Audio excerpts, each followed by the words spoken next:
কিরে মালতী, আজ তোর মনটা এত খারাপ কেন রে? স্বামী, আমি যে বাড়িতে কাজ করি, দিদিমণি, আমি যদি কোনো অন্যায় করে থাকি তাহলে আপনারা আমাকে দুটো কথা বলুন, কিন্তু আমি তো কোনো অন্যায় করিনি, তাহলে কেন আপনারা আমাকে এসে কথা বলছেন? মালতী, আর একটাও বাজে কথা বললে না, ঘাড় ধাক্কা দিয়ে তোকে এই বাড়ি থেকে বের করে দেবো। মালতী, এই নে তোর মাসের মাইনে 2000।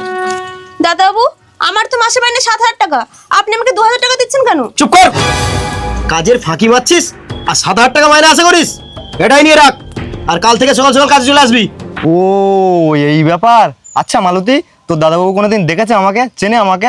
না না, ও তোমাকে চিনবে কি করে? ও পুরো তো ঘর থেকেই বেরোয় না। আচ্ছা আচ্ছা মালতী, তুই কোনো চিন্তা করিস না, কালকে এর ব্যবস্থা একটা করবো আমি।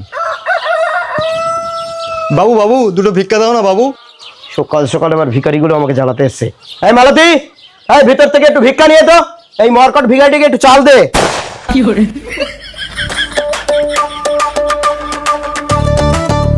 বাবু বাবু, বলছি এটা কি আপনার বউ?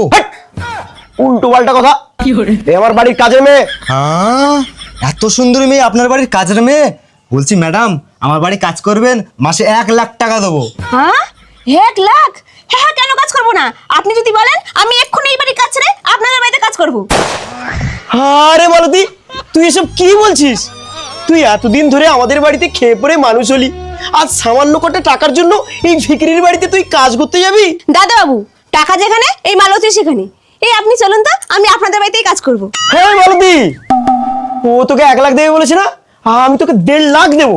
আরে তুমি চিন্তা করছো কেন? ওই বুড়ো মালটা যদি 1.5 লাখ দেয়, আমি তোমাকে 2 লাখ টাকা দেবো। হ্যাঁ 2 লাখ? এই মালতী, তোকে না আমি 3 লাখ টাকা দেবো। এই নে, এই নে, এই আগাম 1 লাখ টাকা তোকে আমি দিচ্ছি। এই নে। তাই আপনি জানতো দাদাবাবু আমাকে বেশি টাকা দিয়েছে, আমি দাদাবাবুর বাড়িতেই কাজ করব। দাদাবাবু, 3 মাসের মাইনে বাকি আছে, আর যদি আপনি টাকা না দেন তাহলে কিন্তু আমি এই ঘরের কাজ করব না। আরে তুমি আমার গয়না নিয়ে কোথায় যাচ্ছ? এই চুকার, এই নে মালতী, এতে অনেক গয়না আছে, বিক্রি করলে তুই 6 লাখ টাকা পাবি। আর 3 লাখ? আরে বাবা ধৈর্য ধর, দেবো দেবো, সব দেবো। এই নে মালতী, আমার যা জমি জায়গা ছিল সব তোর নামে লিখে দিয়েছি, নে। আরে এসব তুমি কি করছো?